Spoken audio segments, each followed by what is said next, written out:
This is the introduction of challenge number 8, AgroInfo Application of the Open Spring INSPIRE Hackathon 2021.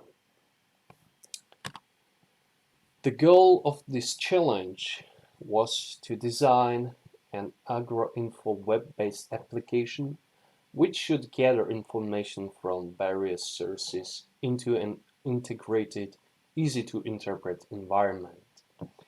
The outcomes of the challenge are in analysis of user needs, the definition of use cases, and designing an application draft that could be used as a basis for developing the web application.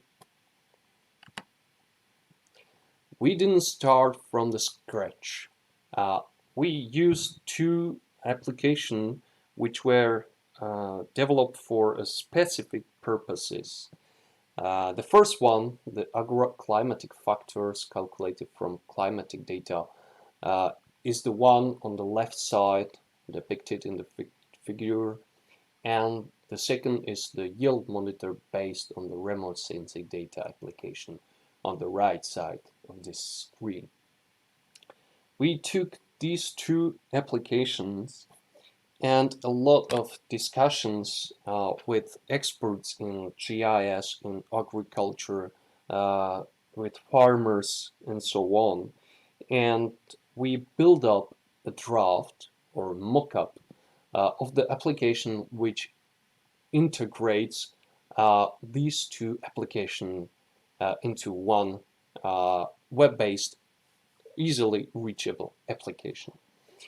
And the mock-up you can see also on the left side of the screen, while the prototype application, which is created based on this mock-up, is on the right side, and you can reach the prototype application via the link you can see on this slide as well.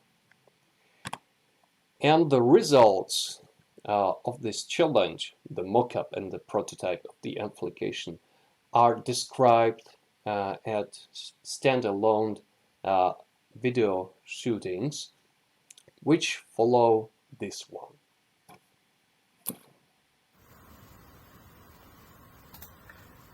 As Paul already mentioned, we started from two existing applications which were intended for specific purposes.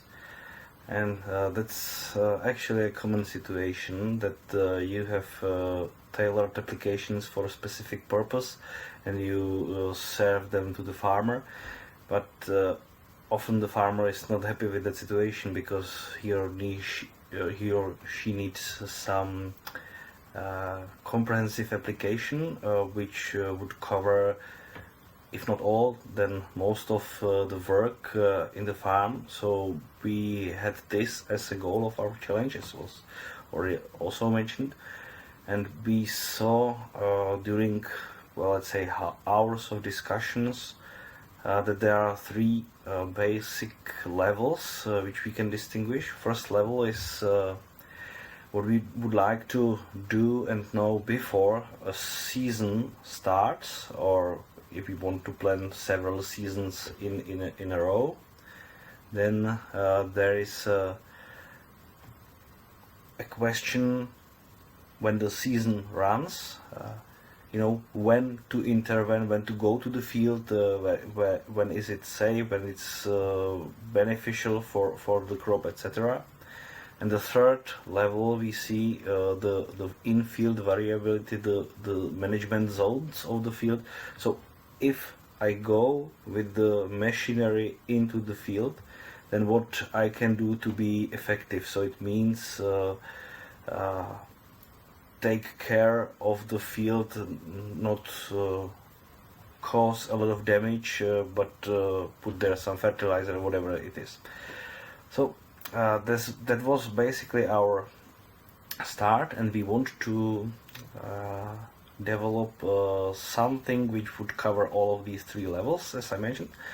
So it means that we started with the first level. We call it farm level. So we saw here in this so-called mock-up the situation in the farm. So we see all the fields.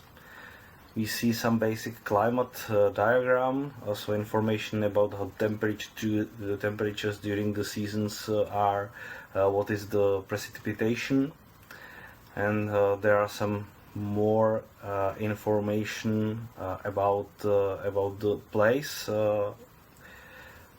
We take this data from climatic data service, global data, but they could be taken from a local meteo station as well. So you see here those graphs, in season graphs. So you see week by week what is happening here. We can also show the uncertainty of the data, so we know with which data we deal.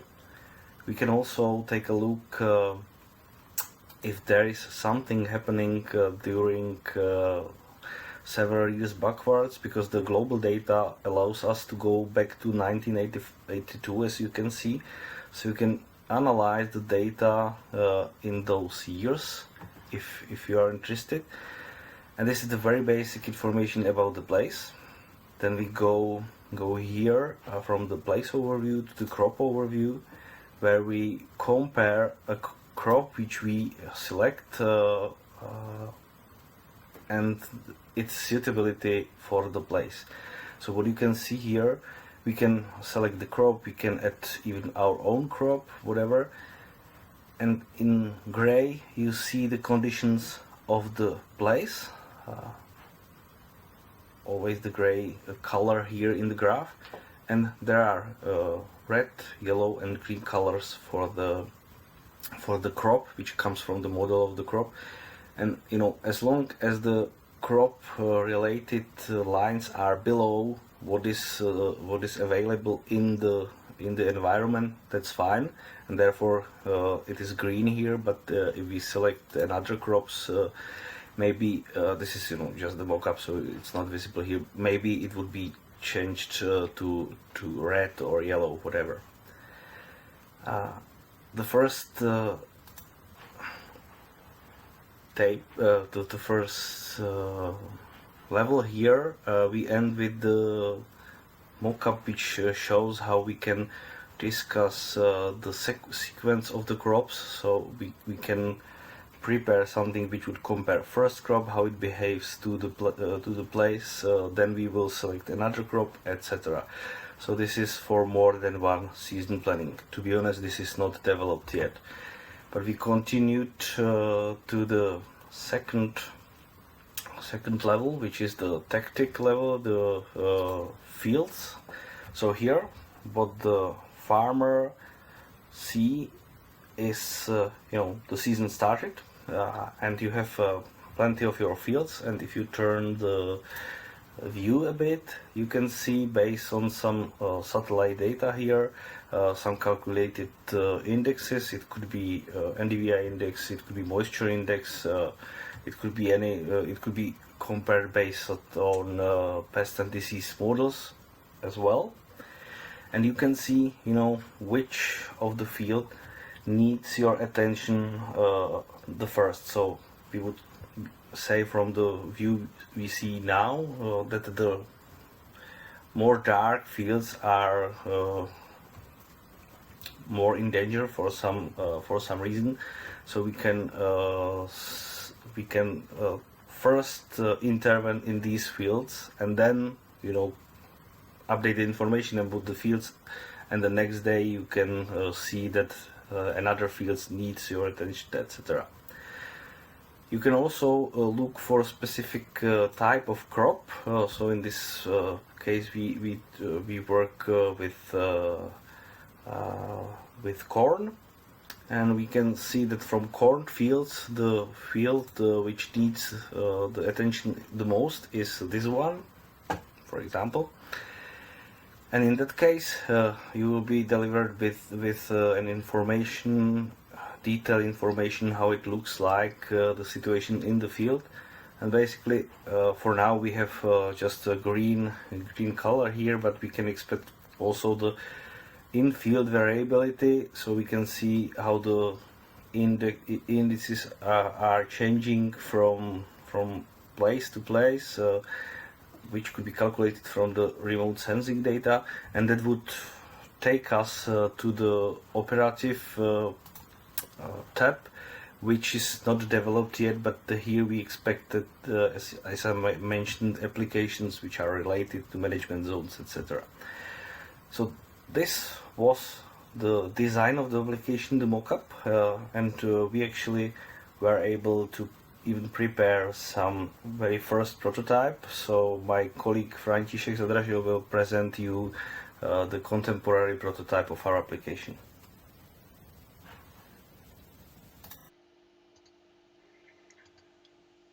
The main goal of our challenge was to analyze in detail what should our application look like to be the most beneficial for the end user, the farmer. The results of the analysis were the templates Karel has presented in the previous video. Those templates or mockups have been a really useful tool to make sure everyone in our team understands what are we doing and what should the resulting application look like, including the interactivity of the app controls. And since we were able to finish at least some parts of the templates, we were also able to start with the implementation itself. But it's fair to mention it's really a start, and the application has very little functionality right now.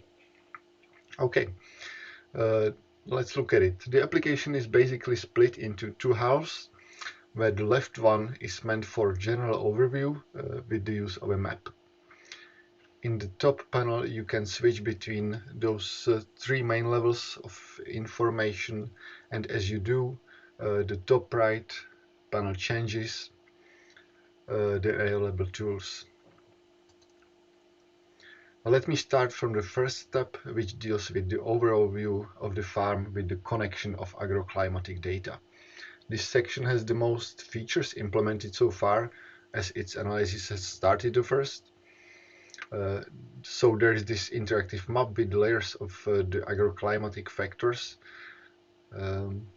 and three tabs in the right part with place overview, crop overview, and crop continuity. After clicking into the map, I should get a detailed info about the agroclimatic factors in the specified location. And as for now, we only have frost-free period layer in the map here, but a switch with the list of factors will be added soon.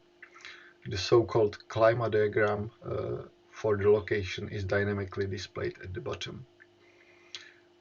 And in the right part of the window there is a prototype of charts of the climatic data, where you can switch between views by weeks or years. And you can also display the uncertainties together with the actual values. And also you can highlight some specific range in the chart. You can see that all interact at the same time and highlight the range with the red color in the other charts. When we switch to the second tab, what we get is a detailed info about specific crop instead of just a place. You can select a specific group of the crops, expand some info for specific for the crop, and again you can see the charts regarding the agroclimatic factors for this crop. Okay, let's move to the second tab or second section. The field section is still under a heavy development. We already have an interactive map again here with the overview of the fields of the farm, but there is yet no interactivity with the right part yet. We are currently working on the data sources that will be used for this section. And about the last section entitled zones, this is completely yet to be developed, and not only in the application but even in the mockups, so really nothing to see here as it's just a placeholder for now. Okay, I think that's enough for the general idea. And as I said, the application is nothing more than an interactive design right now, but will be further developed in the upcoming weeks and months. In case you would like to check it up yourself, it's available at this URL.